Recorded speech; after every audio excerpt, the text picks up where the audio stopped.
اور حضور علیہ السلام کے ہاتھوں سے، حضور علیہ السلام کی زبان سے، حضور علیہ السلام کے اشاروں سے کئی معجزات ظہور پذیر ہوئے ہیں۔ علماء نے لکھا ہے کہ ان کی تعداد 1200 تک ہے، اس سے زائد کی تعداد بھی علماء نے لکھی ہے، 1000 کی تعداد بھی لکھی ہے۔ بہرحال حضور علیہ السلام کو اللہ تعالیٰ نے سراپا معجزہ بنایا، جدھر انگلی اٹھتی کائنات اسی طرف ہوتی، قطرے کو سمندر، ذرے کو ستارہ کرتے ہیں، کونین کو خم آ جاتا ہے جب زلف سمارا کرتے ہیں۔ میرے آقا کریم علیہ السلام کے اشاروں پہ پوری کائنات ہے۔ اللہ اکبر، ذرے اس خاک کے تابندہ ستارے ہوں گے جس جگہ آپ نے نالین اتارے ہوں گے۔ ہم تو اس نبی کے چاہنے، اس نبی کے ماننے والے ہیں۔ حضور کا ذکر سن کے اہل ایمان خوش بھی ہوتے ہیں اور ان کے ایمان میں اضافہ بھی ہوتا ہے، اور ان کو ٹھنڈ بھی پڑتی ہے اور ان کی روح بھی رقص کرتی ہے۔ تو آؤ حضور علیہ السلام کے کچھ معجزات آپ تک پہنچاؤں۔ حضرت انس رضی اللہ تعالی عنہ روایت کرتے ہیں، امام بخاری نے اور امام مسلم نے اس حدیث کو اپنی اپنی اسناد کے ساتھ بیان کیا ہے۔ حضرت انس حضور کے خادم خاص ہیں، ویسے سارے صحابہ حضور کے خادم تھے، میں بھی حضور کا نوکر ہوں، آپ بھی حضور کے نوکر ہیں، تو لیکن جب کہا جائے کہ حضور کے خادم کا نام کیا ہے تو نام حضرت انس کا آتا ہے۔ ان کے والد تھے حضرت ابو طلحہ اور والدہ تھی ام سلیم، اور یہ ایسے خوش نصیب لوگ ہیں کہ ان کے بارے میں فرمایا گیا کہ ام سلیم جیسی بیوی کوئی نہیں اور ابو طلحہ جیسا شوہر کوئی نہیں۔ حضور جب ہجرت فرما کے مدینہ تشریف لائے نا تو حضرت انس اس وقت چھوٹی عمر میں تھے، تو حضرت ام سلیم ان کو لے کر کے حضور کی خدمت میں چلی گئیں اور عرض کی حضور یہ گھر کے کام کاج کیا کرے، کوئی گھر کا سودا سلف لانا ہو تو یہ آپ کی نوکری کیا کرے۔ پھر حضور حضرت انس سے بے پناہ محبت کیا کرتے، کبھی انس کہتے، کبھی انیس کہتے، کبھی یا ذل اذنین، او دو کانوں والے، کبھی یوں پیار کرتے۔ کہتے ہیں ایک بوٹی تھی نمکین، تو میں پہاڑوں سے کاٹ کے لاتا تھا اور اپنے ہم عمر بچوں کو دیتا، اس بوٹی کا نام حمزہ تھا۔ حضور نے مجھے ایک دن دیکھا اور فرمایا یا ابا حمزہ، او ابو حمزہ۔ حضور مجھے ابو حمزہ کہہ کے بھی پکارتے، انیس بھی کہتے، انس بھی کہتے، اور مجھے یا ذل اذنین، او دو کانوں والے، یہ کہہ کے بھی پکارتے تھے۔ حضور بڑی محبت کرتے، 10 سال تک انہوں نے حضور کی نوکری کی ہے، اور کہتے ہیں 10 سال میں ایک بار بھی ایسی نہیں آئی کہ حضور نے مجھے جھڑکا ہو، بس مجھے پیار ہی کیا ہے، جو کہ رحمت للعالمین جو ہیں۔ اب حضرت انس اس کو روایت کرتے ہیں، وان انس قال کان النبی صلی اللہ علیہ وسلم عروسا بزینب، کہتے ہیں جس دن حضرت زینب سے حضور کا نکاح ہوا، حضرت انس کے لفظ سنیے، کان النبی صلی اللہ علیہ وسلم عروسا بزینب، جس دن حضور حضرت زینب کے دولہے بنے۔ حضرت انس روایت کرتے ہیں جس دن حضور حضرت زینب کے دولہے بنے، فعامدت امی ام سلیم الی تمر و سمن و عقت، تو میری ماں ام سلیم نے کچھ کھجوریں، کچھ گھی اور کچھ پنیر لے کر اس کا حلوہ تیار کیا، فصنعت حیسن، ایک حلوہ تیار کیا، فجعلتہ فی طور، اور ایک برتن میں ڈال کر کے، فقالت، فرمایا، یا انس اذهب بہذا الی رسول اللہ، یہ حلوہ حضور کی خدمت میں لے جاؤ، یہ حضور کے پاس لے جاؤ۔ اچھا کہتے ہیں کہ فقل، اور ساتھ حضور سے کہنا، بعثت بہذا الیک امی، حضور یہ حلوہ میری ماں نے بھیجا ہے، یہ حلوہ میری ماں نے بھیجا۔ حضرت ابی بن کعب کہتے ہیں کہ میں ایک دن تلاوت کر رہا تھا تو حضور گزرے اور حضور رک کر کے سنتے رہے، بعد میں حضور سے ملاقات ہوئی تو فرمایا، ابی میں گزرا تھا، میں نے تیرا قرآن پڑھنا سنا ہے۔ تو حضرت ابی بن کعب کہنے لگے کہ حضور اگر مجھے پتا ہوتا نا کہ آپ سن رہے ہیں تو میں اور سنوار کے پڑھتا۔ اعلیٰ حضرت اس حدیث کے تحت لکھتے ہیں کہ کسی کو دکھلانے کے لیے پڑھنا ریاکاری ہوتا ہے اور اجر کو ضائع کر دیتا ہے، لیکن حضور کو دکھانے کے لیے اگر کرو تو اجر ضائع نہیں ہوتا، اجر دوہرا ہو جاتا ہے۔ اس لیے حضرت ابی بن کعب نے کہا کہ اگر مجھے پتا ہوتا نا کہ آپ سن رہے ہیں میں اور سنوار کے پڑھتا۔ حضرت انس کی ماں نے کہا کہ حضور کو بتانا کہ یہ میری ماں نے بھیجا ہے، چونکہ جب حضور کو بتاؤ گے تو حضور دعا دیں گے۔ ایک دن حضور کسی صحابی کے گھر کے دروازے پہ گئے اور آقا کریم کی عادت یہ تھی کہ السلام علیکم کہتے، جا کہا السلام علیکم، وہ دروازے پہ کھڑا تھا، سن لیا حضور آئے ہوں تو پتہ نہ چلا ہو کہ کون آیا ہے۔ اب اس نے منہ کے اندر کہا وعلیکم السلام، آواز کو اونچا نہیں کیا۔ حضور نے پھر کہا السلام علیکم، تو حضور علیہ السلام نے جب کہا تو اس نے پھر جو ہے وہ چپکے سے کہا وعلیکم السلام۔ پھر حضور نے تیسری مرتبہ کہا السلام علیکم، تو اس نے پھر چپکے سے وعلیکم السلام کہا۔ حضور کی عادت تھی 3 مرتبہ کہتے اور پھر واپس چلے جاتے۔ تو حضور واپس پلٹے تو صحابی حضور کے پیچھے بھاگے۔ حضور فرمایا میاں میں نے تو 3 مرتبہ سلام کہا تھا۔ تو حضور کی بارگاہ میں عرض کی حضور میں نے تینوں بار جواب دیا تھا، لیکن میں نے اونچی جواب اس لیے نہیں دیا تھا کہ حضور بار بار سلامتی کی دعا دیتے رہیں۔ اگر میں پہلی مرتبہ ہی وعلیکم السلام کہہ دیتا تو آپ دوسری 2 مرتبہ تو نہ کہتے، تو آپ بار بار مجھے سلامتی کی دعا دیتے رہیں۔ حضرت انس کی ماں نے اس لیے جو ہے وہ اپنے بیٹے کو کہا کہ جا کے بتانا تاکہ حضور دعا دے دیں۔ تو کہا کہ جا حضور سے کہنا کہ حضور یہ میری ماں نے بھیجا ہے، وَهِيَ تُقْرِئُكَ السَّلَامَ، اور حضور وہ آپ کو سلام بھی کہتی تھی، آپ کو سلام بھی کہتی تھی۔ کتنا خوبصورت انداز حضرت انس کی والدہ کا۔ ہمارے یہاں ایک ساتھی ہیں، میں عمرے پہ حاضر ہوا تو میں ایئرپورٹ پہ تھا تو انہوں نے اپنی والدہ سے میری بات کروائی، تو بڑے لوگوں نے کہا وہاں حضور علیہ السلام کی بارگاہ میں ہمارا سلام پیش کرنا، لیکن اماں جی کا انداز اتنا میٹھا تھا اور اتنا پیارا تھا تو مجھے فون پہ کہنے لگے جا کے سرکار نے میرا سلام علیکم دے دینا۔ تو حضرت انس کی ماں نے کہا کہ حضور کی خدمت میں جا کے میرا سلام بھی پیش کرنا اور بتانا کہ یہ انس کی ماں نے بھیجا ہے، اور ساتھ تیسری بات وَتَقُولُ إِنَّ هَذَا لَكَ مِنَّا قَلِيلٌ یا رسول اللہ، اور کہنا حضور یہ ہماری طرف سے تھوڑا سا نذرانہ ہے، قبول کر لو، یہ زیادہ نہیں ہے، یہ بہت تھوڑا سا ہے، اس کو قبول کر لو۔ کہتے ہیں میں حضور کی خدمت میں حاضر ہوا، فَذَهَبْتُ فَقُلْتُ، میں حاضر ہوا، جو ماں نے کہا تھا وہ میں نے کہہ دیا۔ 3 باتیں ماں نے کہی تھی، ایک کہنا کہ حضور میری امی نے بھیجا ہے، دوسرا کہ حضور آپ کو سلام بھی کہتی تھی، اور تیسرا کہ کہتی تھی کہ حضور یہ ہماری جانب سے تھوڑا سا ہے۔ تو حضور کی خدمت میں جا کے میں نے کہہ دیا، فقال داہو، حضور نے فرمایا رکھ دو، ثم قال، پھر کہا اذهب فدع لی فلانا و فلانا و فلانا، پھر فرمایا اٹھو فلاں کو بلا لاؤ، فلاں کو بلا لاؤ، فلاں کو بلا لاؤ، رجالا سماہم، حضور نے بہت سارے لوگوں کے نام بتائے کہ جاؤ فلاں کو بھی بلا کر کے لاؤ، فلاں کو بھی بلا کر کے لاؤ، اور پھر فرمایا وَدْعُ لِي مَنْ لَقِيتَ، اچھا جو بھی ملے اس کو بھی دعوت دے آنا۔ کچھ لوگ نام بنام بتائے کہ ان کو تو جا کے بلا کے لاؤ نا، اور ان کو پیغام میرا دے کے آؤ، اور پھر کرنا راستے کے اندر اگر تمہیں کو ملے تو اسے بھی کہہ دینا کہ تیری حضور کے گھر دعوت ہے۔ اچھا حضرت انس رضی اللہ تعالیٰ عنہ فرماتے ہیں کہ میں چلا، فدعوت من سما ومن لقیت، جو حضور نے نام بتائے تھے میں نے جا کے ان کو بھی کہا، اور جو راستے میں ملا میں نے اسے بھی کہا، اور میاں تجھے حضور بلا رہے ہیں، حضور کے گھر میں تیری دعوت ہے۔ فرجعت فائز البیت غاص باہلہ، کہتے جب میں واپس پلٹا نا تو حضور کا ویڑا لوگوں کے ہجوم سے بھرا ہوا تھا۔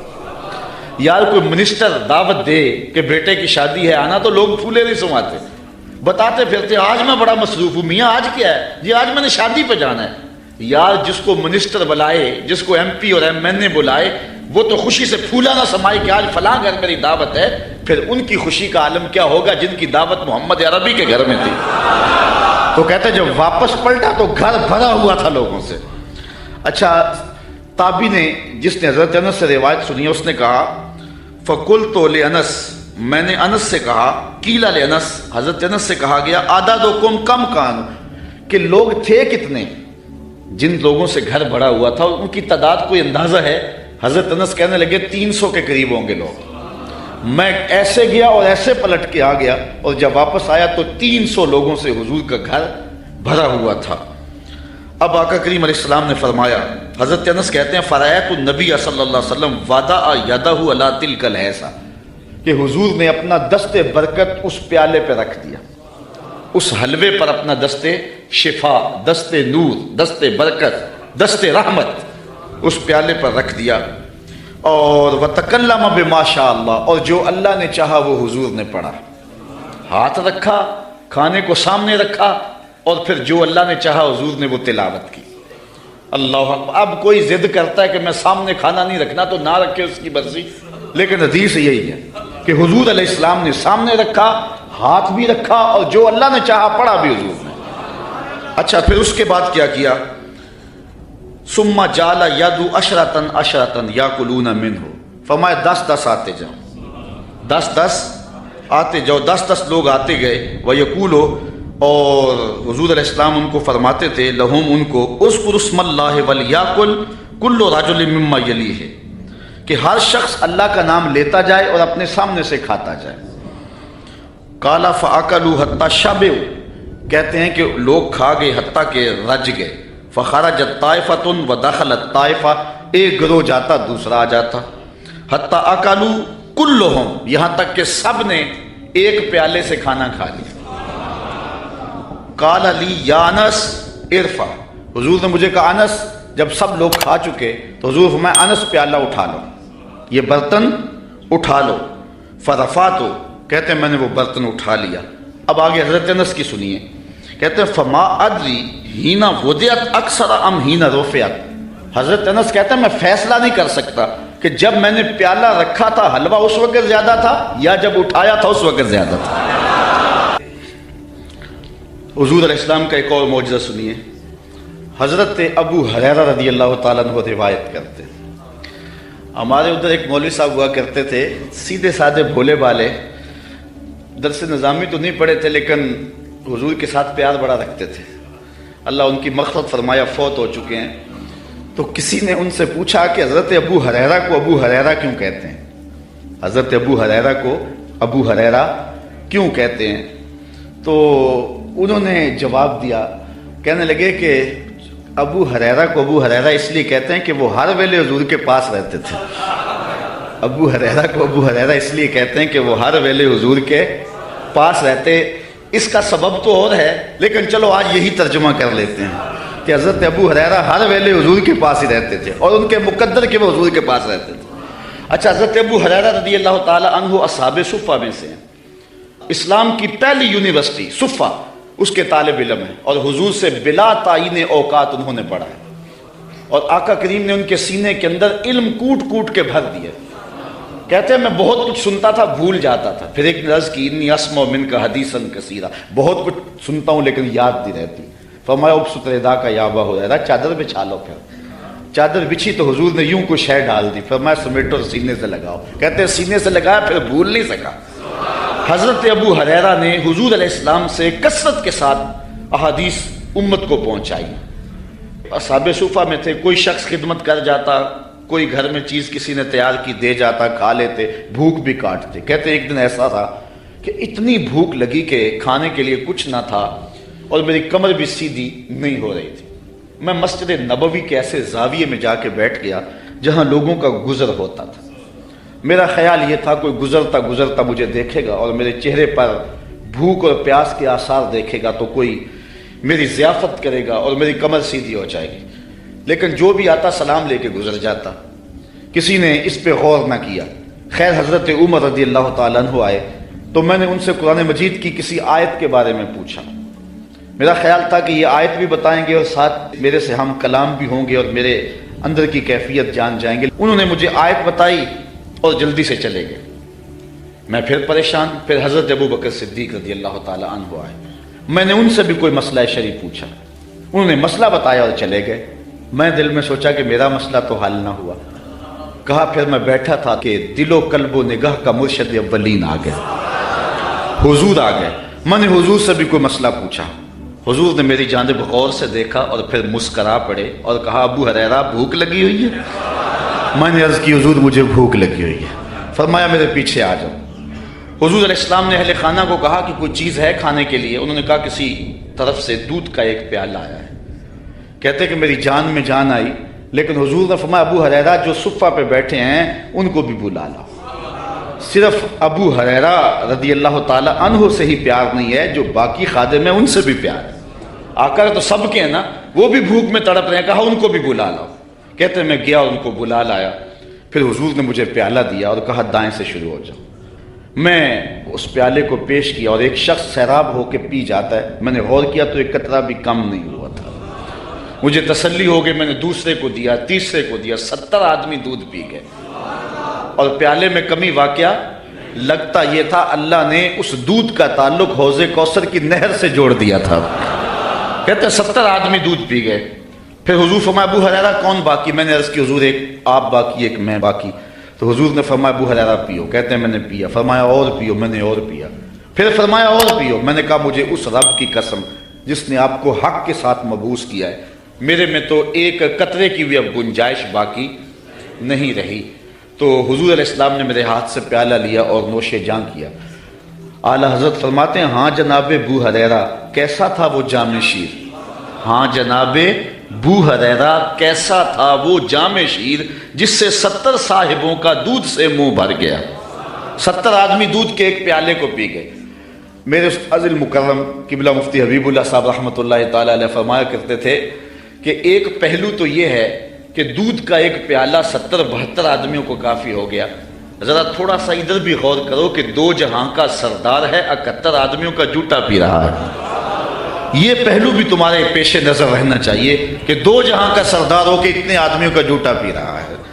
اللہ اکبر۔ آئیے حضور علیہ السلام کے ایک اور معجزہ کو سنتے ہیں اور اپنے ایمان کو تازہ کرتے ہیں۔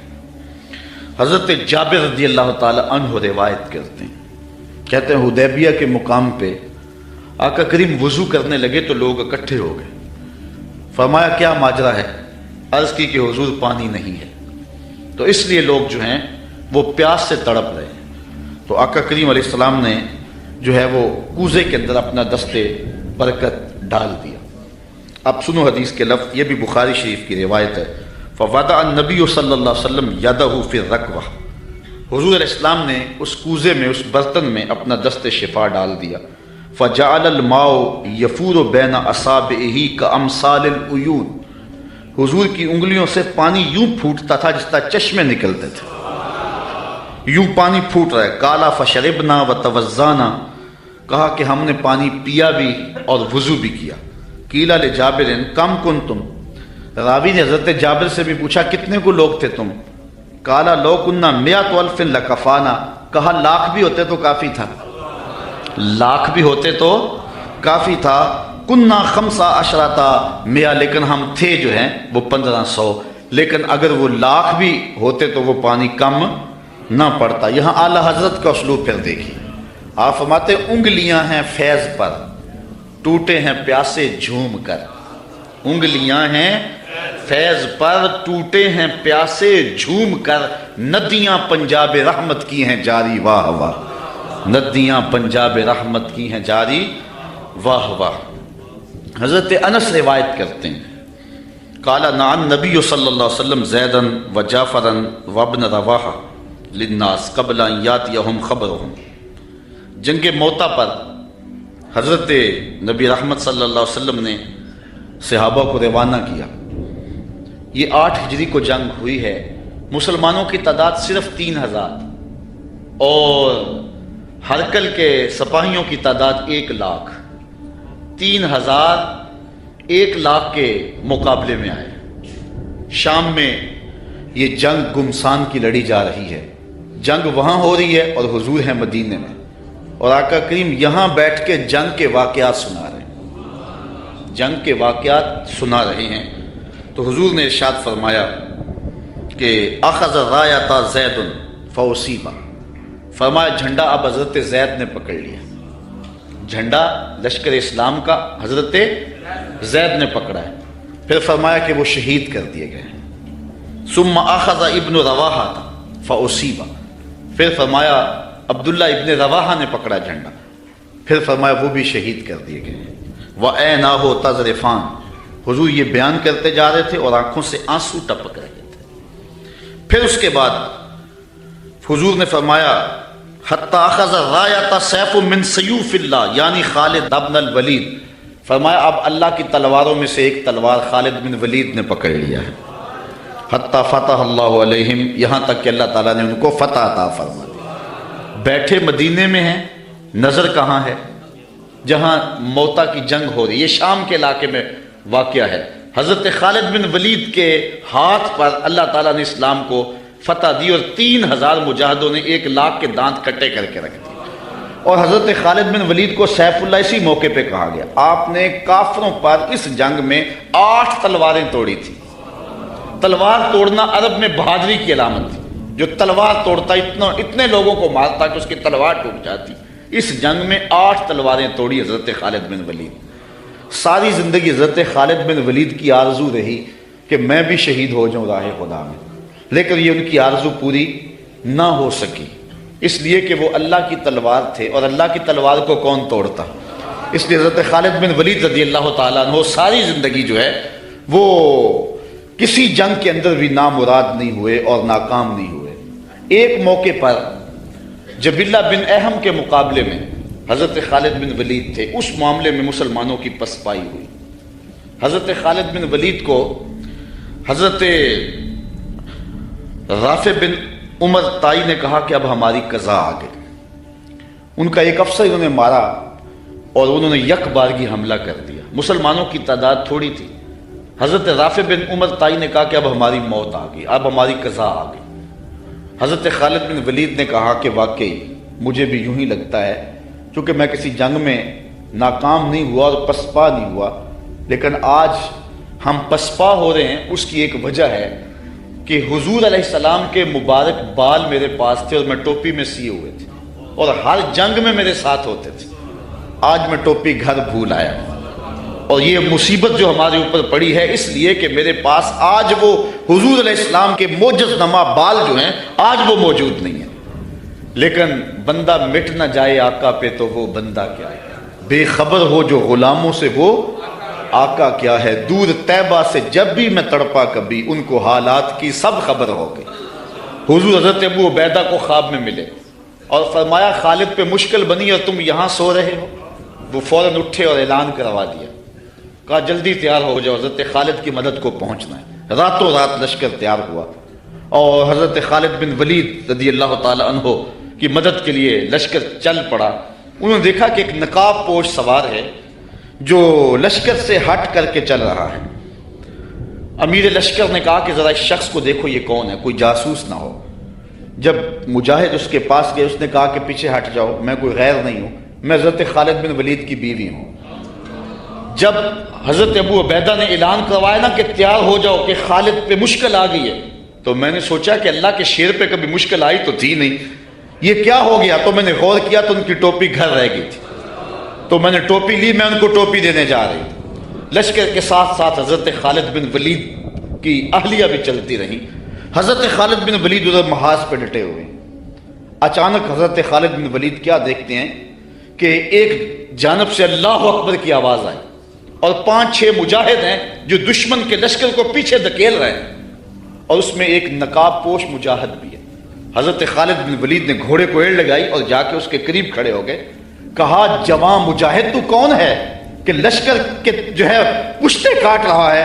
اس نے تھوڑا سا نقاب سرکا کے کہا آنا زوجتو کا ام تمیم، میں تمہاری بیوی ام تمیم ہوں اور تم حضور کے بالوں والی ٹوپی بھول آئے تھے، میں وہ تمہیں دینے آئی ہوں.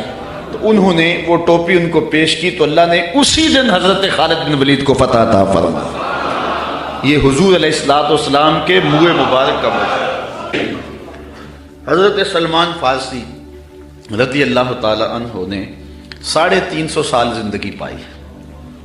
ایک روایت کے مطابق 250 سال اور دوسری روایت کے مطابق 350 سال زندگی پائی. کہتے ہیں کہ میں ایک پادری کی خدمت کرتا رہا. جب اس کا آخری وقت آیا اس نے مجھے کہا کہ تو نے میری بڑی نوکری کی ہے اور بڑی خدمت کی ہے، تو اب میں جا رہا ہوں، لیکن اب تو چلا جا غموریہ اور وہاں کا ایک راہب ہے جو کتاب اللہ کو صحیح جاننے والا ہے، اس کی خدمت کر، تجھے کچھ مل جائے گا. کہتے میں نے اس کی وفات کے بعد تدفین کی اور پھر غموریہ کے اس راہب کے پاس پہنچا. ساری زندگی میں نے اس کی نوکری کی. جب وہ فوت ہونے لگا تو اس نے مجھے کہا کہ اب میں اس دنیا سے جا رہا ہوں، تو نے بہت زیادہ میری خدمت کی، میں تجھے ایک پتے کی بات بتاؤں. اب تو چلا جا مدینے میں، یثرب میں، یہ نبی آخر الزمان کی ہجرت گاہ ہوگا اور وہاں جا کے اس کا انتظار کر، اب وہ آنے والے، ان کے آنے کا وقت بالکل قریب آ گیا۔ کہتے میں نے اس کو کہا کہ مجھے کیسے پتہ چلے گا کہ یہ نبی ہے؟ کوئی شخص بھی تو دعویٰ کر سکتا ہے۔ کہا 3 نشانیاں ہوں گی۔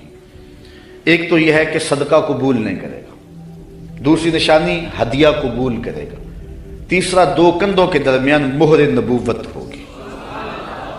کہتے میں نے وہاں سے رخت سفر باندھا، راستے میں ایک قافلے کو کہا کہ تم مجھے اپنے ساتھ لے جاؤ۔ انہوں نے مجھے تنہا سمجھ کے مجھے گرفتار کر لیا اور مدینے کے قریب آ کے ایک یہودی کے ہاتھوں مجھے فروخت کر دیا۔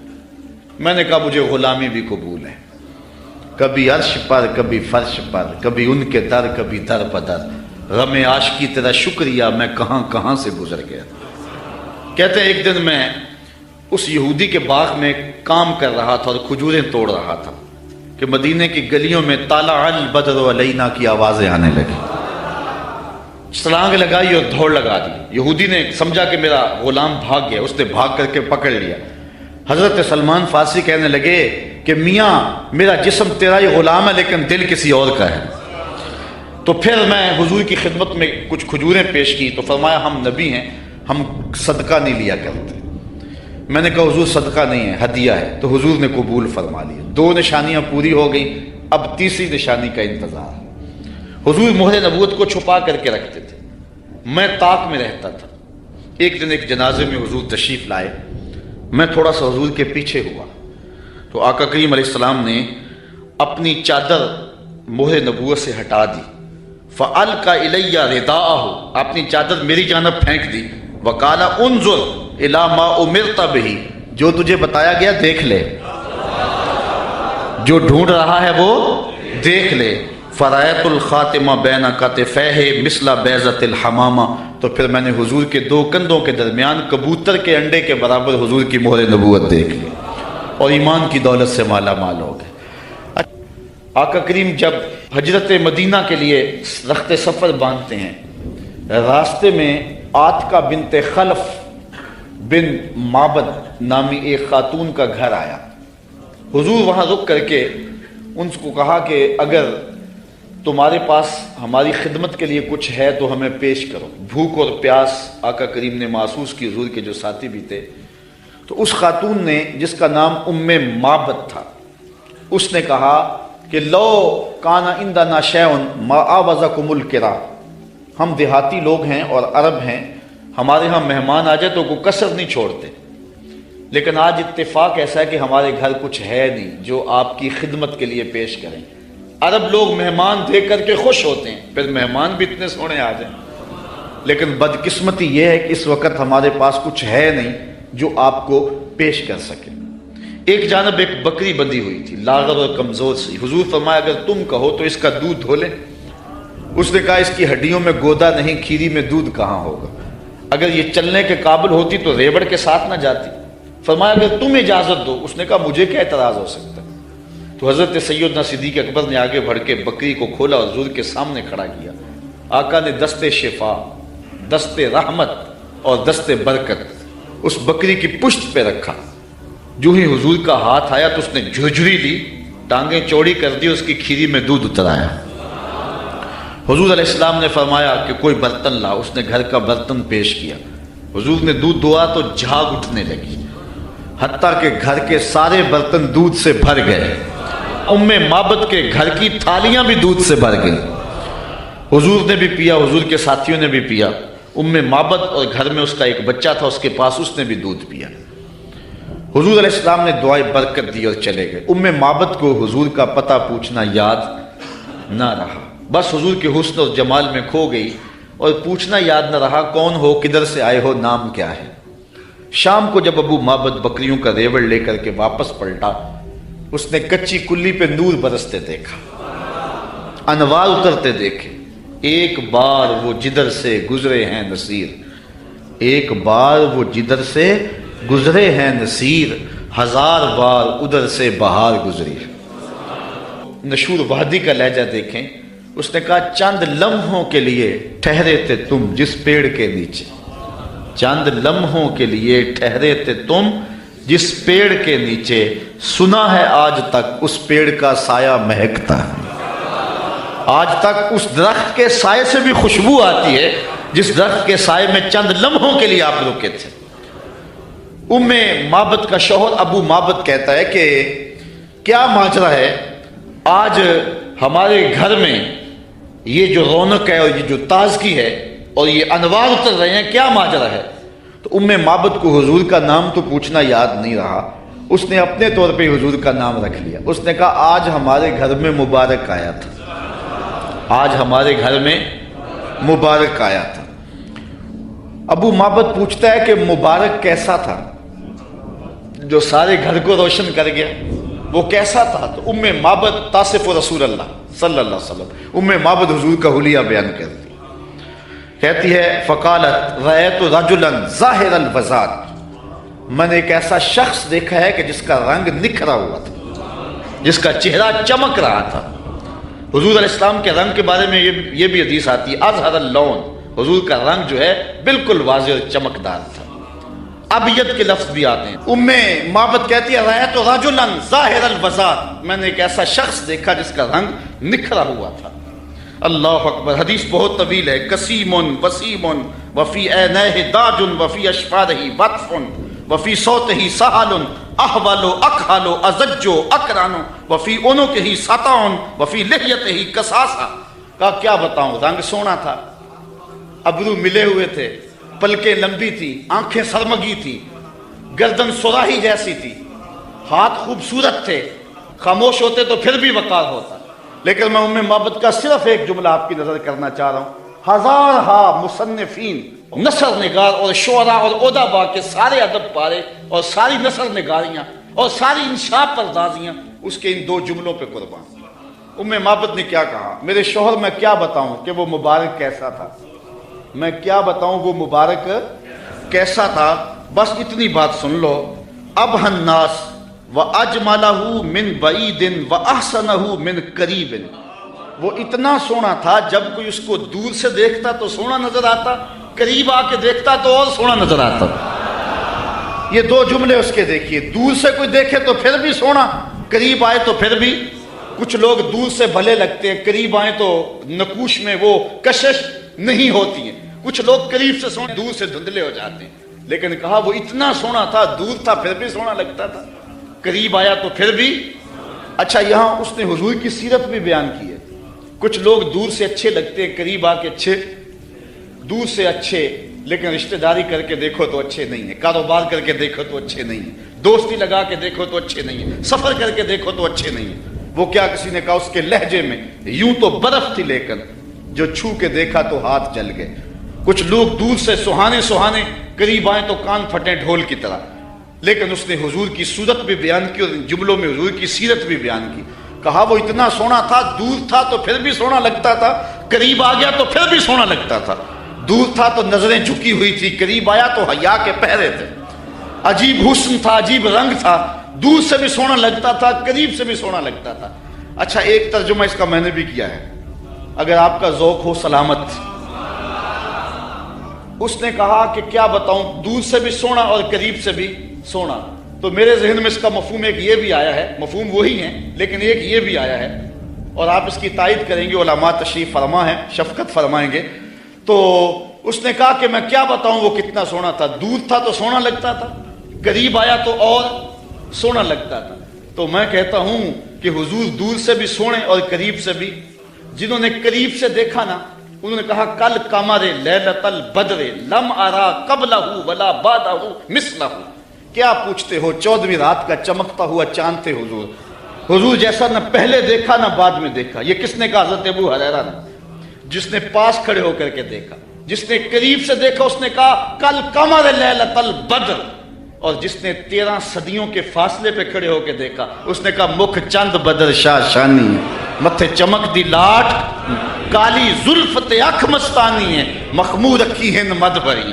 جس نے قریب کھڑے ہو کے دیکھا اس نے کہا کہ چاند چڑھا ہوا تھا اور حضور لال دھاری دار یمنی چادر اوڑھ کے آرام کر رہے تھے۔ حضرت جابر بن سمرہ کہتے ہیں کبھی اسے دیکھوں کبھی انہیں دیکھوں، فائزہ ہوا اندی احسن من القمر، پھر میں نے فیصلہ کیا نہیں حضور سونے ہیں۔ جس نے قریب سے دیکھا اس نے کہا کہ چاند سے حضور سونے ہیں، اور جو 13 صدیوں کے فاصلے پہ کھڑے ہو کے بریلی سے دیکھتا رہا، اس نے کہا خورشید تھا کس زور پر، کیا بھڑ کے چمکا تھا قمر، بے پردہ جب وہ رخ ہوا یہ بھی نہیں وہ بھی نہیں۔ جس نے قریب سے دیکھا اس نے کہا کان رسول اللہ صلی اللہ علیہ وسلم افلج الثنیتین اذا تکلم رویا کالنور یخرج من بین ثنایاہ، کہ حضور کے سامنے والے دانتوں میں ہلکا سا سوراخ تھا اور حضور جب بولتے تھے نور کی کرنیں چھن چھن کے نکلتی تھی۔ یہ حضرت عبداللہ ابن عباس نے کہا جو پاس کھڑے تھے اور جو 14 صدیوں کے فاصلے پہ کھڑا تھا، اس نے کہا تو اجے میرا یار نہیں ڈٹھا، جنوں ویکھ کے چند شرم آوے، ادھی راتی دن چڑھ جاوے، جیو رخ تو نقاب اٹھاوے، تے جے او نکلے سیر کرن نو سارا گلشن سیس نواوے، آتے دھرتی لف لف جاوے، جے ہاتھ پھلاں وچ رکھدا ہاتھ پھلاں تو ود جاوے، نین نشیلے مست رسیلے وچ سونا کجل سہاوے، اکھ اگڑے تے انج پیا جاپے جویں میں خانہ کھل جاوے، تے جے او کھولے پیچ زلف دے اتے راہی راہ پل جاوے، توبہ توبہ حسن سجن دا چال نہ چلی جاوے، بجلی ڈردی لشک نہ مارے متا بے ادبی ہو جاوے، علم خدا نے اینا دتا عقلاں وچ نہ آوے، عقل خدا نے اینی دتی علماں وچ نہ آئے، کیے جاز نظر وچ او دی جو آوے وک جاوے، خلق او دے نے مول ہی دنیا کوئی ورلا ہی جان بچاوے، آزم ایڈا سونا ماہی سنو کدرے نظر نہ آوے۔ جنہوں نے قریب سے دیکھا انہوں نے بھی کہا سونا، جنہوں نے قریب سے دیکھا انہوں نے بھی کہا سونا، اور جنہوں نے دور سے دیکھا انہوں نے بھی کہا سونا۔ جنہوں نے قریب سے دیکھا اس کا نام محمد بن مسلمہ تھا، اس نے کہا اگر ٹیڑھی نظر سے دیکھا نا میرے رسول کو آنکھیں توڑ دوں گا۔ یہ جس نے قریب کھڑے ہو کے دیکھا، اور جو 13 صدیوں کے بعد کھڑے ہو کے دیکھتا رہا اس کا نام غازی علم الدین تھا، اس نے کہا ٹکڑے کر دوں گا راجپال اگر ٹیڑھی نگاہ سے دیکھا میرے رسول کو۔ جس نے قریب کھڑے ہو کے دیکھا اس کا نام عمر بن خطاب تھا، اور جو 14 صدیوں کے فاصلے پہ کھڑا تھا اس کا نام عامر چیمہ تھا۔ جس نے قریب کھڑے ہو کر کے دیکھا وہ حضور کے غلام تھے اور صحابہ تھے، اور جس نے 14 صدیوں کے فاصلے پہ کھڑے ہو کر کے دیکھا ملازم تو پولیس کا تھا، اس نے کہا تو گورنر ہے تو میں محمد کا نوکر ہوں، میں کاٹ کے ٹکڑے کر دوں گا اگر ٹیڑھی نظر سے بھی دیکھا تو کہا کوئی قریب سے دیکھے پھر بھی واری جائے، دور سے دیکھے پھر بھی واری جائے، تو اجے میرا یار نہیں ڈٹھا، جنوں ویکھ کے چند شرم آوے۔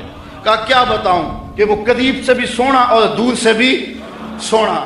اچھا اس نے حضور کا حلیہ بیان کیا، ام معبد میرے بچے تیرے پہ قربان، ام معبد میری نسلیں فدا، تیرے ایک ایک جملے پہ حضور کا حلیہ بیان کیا اور حد کر دی ام معبد نے۔ دعا کرو اللہ ہمیں حضور کی زیارت نصیب فرمائے۔ یا اللہ واسطہ ڈالتے ہیں ام معبد کا، ہمیں حضور کی زیارت دے دے۔ یہ آنکھیں اس قابل تو نہیں ہیں لیکن مالک تو کرم کر، ہم تیرے محبوب کا نام لے رہے ہیں، ام معبد کا صدقہ حضور کی زیارت دے دے۔ اچھا ام معبد نے حضور کا حلیہ بیان کیا، مبارک کا حلیہ بیان کیا۔ ام معبد حلیہ بیان کر کے فارغ ہوئی تو بچہ بولا امی وہ بکری والی بات سنائی نہیں، جو بکری کی پشت پہ ہاتھ پھیرا تھا مبارک نے وہ تو بات نہیں سنائی۔ اللہ اکبر۔ اب ابو معبد کہتا تم نے زیادتی کیا میرے سے، جب مبارک آیا تو مجھے بلایا کیوں نہیں، اس کو میں بھی دیکھنا چاہتا تھا، اب میں بکریاں دودھ لے کر نہیں جاؤں گا، قریب قریب رہا کروں گا، کبھی مبارک آئے نا تو مجھے بلا لینا۔ اب وہ سارے گھر کے افراد مبارک کا انتظار کرتے ہیں۔ ابو معبد کہتا ہے ایک بار ہی آ جائے، جن لوگوں نے مدینہ نہیں نہ دیکھا ہوتا وہ کہتے ہیں ایک بار مدینے بلا لے مولا پھر پاویں جان کٹ لئی، اور جنہوں نے دیکھ لیا ہوتا وہ کہتے ہیں یا اللہ بار بار بلا۔ ابو معبد کے جذبات یہ تھے ایک بار ہی دیکھ لوں، لیکن ام معبد کہتی تھی کاش کے روز بھی گزرے، مبارک کا روزانہ گزر ہو یہاں سے۔ ایک دن ام معبد سودا سلف لینے کے لیے قریبی بستی میں گئی، نہ ملا تو آگے بڑھ گئی، آگے شہر مدینہ میں جا پہنچی، سودا خرید رہی تھی، بچہ بھی ساتھ تھا کہ حضرت ابوبکر صدیق گزرے، تو بچے نے جب دیکھا نا تو تڑپنے لگا، اور اس کے لفظوں میں وہ بے ساختگی اور اس کی تڑپ ظاہر ہو رہی ہے۔ اس نے کہا یا امہ ان ھذا الرجل الذی کان مع المبارک، اے امی اس دن جو مبارک کے ساتھ نہیں بندہ تھا یہ جا رہا ہے۔ سودا چھوڑا حضرت ابوبکر صدیق کے پیچھے اور پوچھتے ہیں مبارک کہاں ہے؟ تم تو مل گئے ہو، مبارک کدھر ہے؟ اب نام تو اپنے طور پہ رکھا ہوا تھا۔ حضرت ابوبکر صدیق فرمایا کس مبارک کو ڈھونڈ رہی ہو؟ کہا وہی جس نے بکری کی پشت پہ ہاتھ پھیرا تھا۔ کہا آؤ تمہیں مبارک کے ڈیرے پہ لے چلو۔ حضور صحن مسجد نبوی میں بیٹھے ہوئے تھے۔ جب بچے نے دیکھا تو پھر چیخا اور کہا امی وہ دیکھو مبارک بیٹھا ہوا۔ یہ حضور کے قدموں میں بیٹھ گئی اور برکت لوٹی۔ حضور نے اسلام دیا، انہوں نے قبول کیا، واپس پلٹے، گھر آئے۔ شام کو ابو معبد کے واپس آنے کا جب وقت ہوا نا تو ماں کہتی تھی بیٹے تو خاموش رہنا، میں بتاؤں گی تمہارے باپ کو۔ بیٹا کہتا نہیں امی، مبارک کے ساتھی کو میں نے دیکھا تھا، اس لیے میں نے بتانا ابو کہ ہم مبارک کو دیکھ آئے ہیں۔ شام کو جب ابو معبد آیا نا، یہ دونوں بتانے لگے، وہ پہلے ہی بول پڑا، کہا گھر پھر چمک رہا ہے، مبارک پھر آیا تھا؟ انہوں نے کہا مبارک تو نہیں آیا، ہم اس کا ڈیرا دیکھ آئے ہیں۔ کہا کدھر رہتا ہے؟ کہا جسے دنیا محمد کہتی ہے وہی تو مبارک ہے۔ پھر اگلے دن ابو معبد بھی حضور کے قدموں میں بیٹھا ہوا تھا۔ وہ بکری ام معبد کے پاس عام و رمادہ تک زندہ رہی۔ اہل سیر لکھتے ہیں کہ حضرت عمر کے دور میں ایک سال آیا تھا جب قحط پڑا تھا اور درخت بھی سوکھ گئے تھے، جانوروں کی چھاتیاں بھی خشک ہو گئی تھی، کنووں کے پانی بھی نیچے چلے گئے تھے، حوض بھی خشک ہو گئے تھے، کہیں سے پانی کا کوئی قطرہ نہیں ملتا تھا، لیکن ام معبد کے ڈیرے سے بکری کا دودھ مل جاتا تھا، کیونکہ حضور علیہ السلام نے اس بکری پر اپنا دست شفا پھیرا تھا، اپنا دست برکت پھیرا تھا۔ یہ حضور علیہ السلام کے ہاتھ کی اور حضور علیہ السلام کے دست نور کی برکت ہے۔ یہ ہاتھ تو اٹھ جائے تو چاند کے ٹکڑے ہوتے ہیں، یہ ہاتھ اٹھ جائے تو سورج پلٹ کے سر کے وقت پہ آتا ہے۔ اللہ اکبر! یہ جدھر ہاتھ ہو جاتے ہیں ادھر ہی کائنات کا نظام ہوتا ہے۔